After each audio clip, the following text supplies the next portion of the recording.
Баршаңызға қайырлы күн достар. Менің каналыма қош келдіңіздер. Бүгін біз пюре және гуляш тұздығын дайындайтын боламыз. Бұл тағамды әзірлеу үшін бізге ет, картошка, пияз, сәбіз, сармай, сүт, ұн және басқа да түрлі дәмдеуіштер қажет. Мен алдыменен қажетті заттардың бәрін әзірлеп, дайындап қойдым. Одан кейін осы өнімдерді жайлап, шетінен турап, тағам дайындауға әзірлейміз. Алдыменен мінекей мен етімді алып, шаршы түрінде осылай жақсылап турап шығамын. Мен бүгін гуляш тұздығын дайындау үшін жылқы етін қолданып жатырмын. Сиыр еті болса тіптен жақсы болады. Мен енді үйдегі бар етті қолданып жатырмын. Сәбізді осылай үккіштен өткізіп, өте ұсақ қылып тураймыз. Пиязды күнделікті тамаққа пісіріп жүргендей жарты сақина түрінде тураймыз осылайша.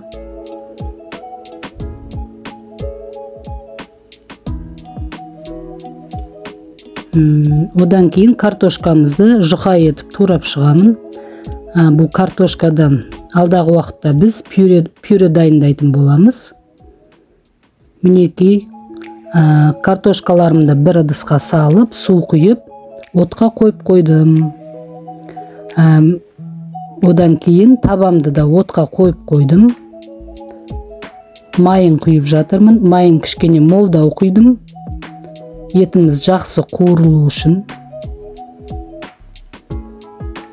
Майымыз қызғаннан кейін пиязымызды саламыз.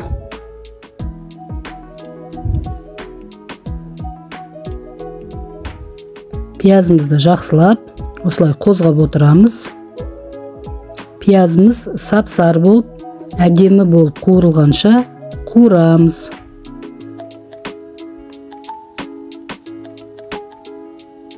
Мінекей пиязымыз қуырылып жатыр. Картошкамыз да қайнайын деп қалды.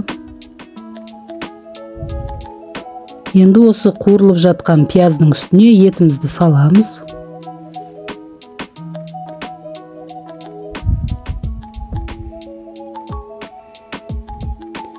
Алдыменен етімізді кішкене жоғары отта отын көтеріп, сөйтіп жақсылап қуырып аламыз.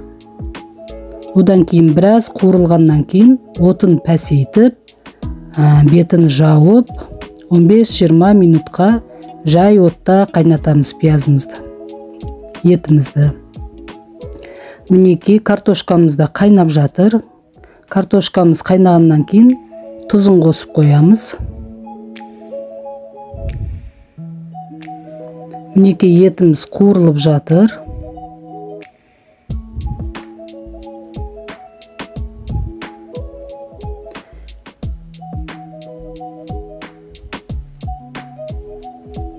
Бір шетіне сүтті де ысытып жатырмын. Алдағы уақытта картошкадан пюре дайындаған кезде сүтін жылы сүт қосқан дұрыс. Сол үшін сүтті ысытып жатырмын.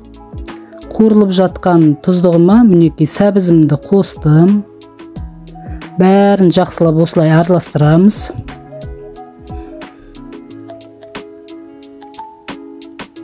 Кішкене жақсылап араластырып алғасын бетін жауып қоямыз 5-10 минутқа. Өзі жайлап қуырыла береді. Картошкамыз да пісіп қалды. Картошкамыздың енді суын ажыратып аламыз.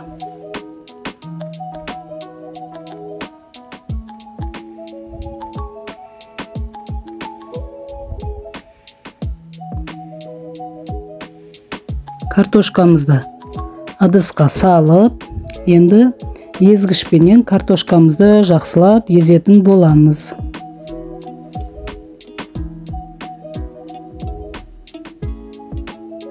Картошкамызды езіп жатырмыз.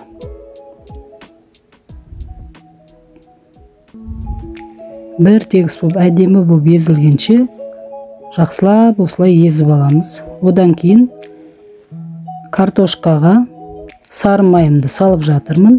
Ыстық картошкада сары майымыз еріп, тез араласып кетеді осылай. сары майды кішкене молырақ қосқан жақсы, сонда біздің пюреміз өте дәмді болып шығады.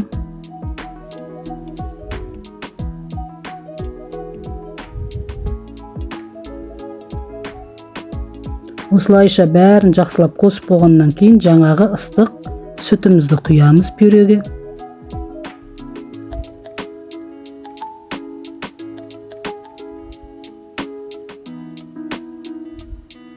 Осылайша бәрін жақсылап араластырып аламыз.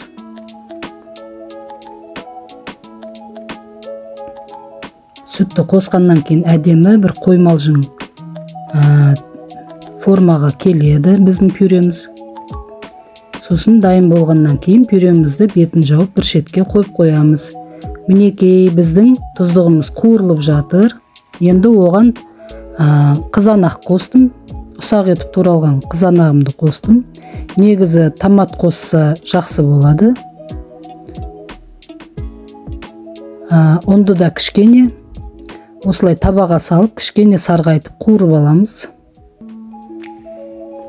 Мен 2 ас қасықтай ұн салдым табаға. Енді осыны жақсылап қозғап, күйдіріп алмай, осылай кішкене сарғайғанша қозғап қуырып аламыз ұнымызды.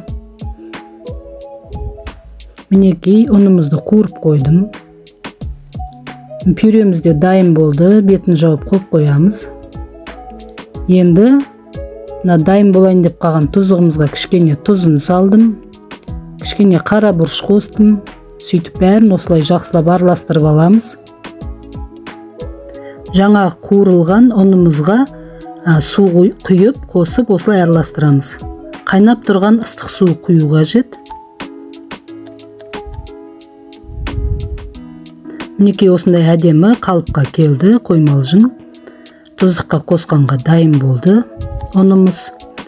Енді осы ұнымызды қайнап жатқан тұздығымызға осылай қосып жібереміз. Сөйтіп жақсылап араластырамыз. Осы ұнның арқасында біздің тұздығымыз қою әдемі болып шығады кейін. Кішкене су құямыз үстіне. Мен бір бокалдай ғана су құйдым. Көп су құюдың қажеті жоқ. Еттен кішкене асып тұратындай ғана қылып су құямыз. Біраз қайнағаннан кейін осы суларының бәрі тартылып, өзі қоймалжың әдемі қою қалыпқа енеді. Мінекей сулар тартылып осындай қою болды.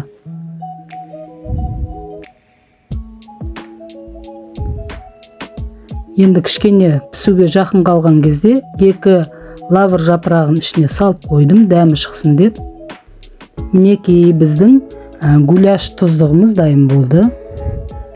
Енді оттың астын өшіріп, біраз 4-5 минутқа суытып қоямыз.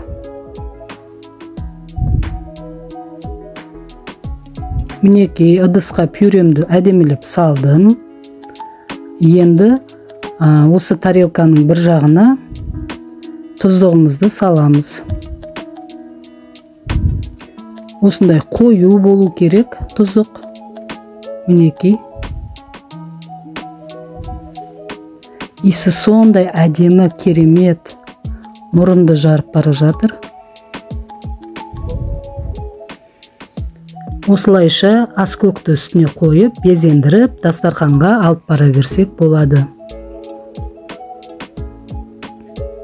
Егер де сіздерге менің жасаған осы бүгінгі тамағым гуляш тұздығы менен пюре сіздерге ұнап жатса, қыздар, қанымдар, міндетті түрде осы менің жасаған видеома қарап, осылайша әзірлеңіздер.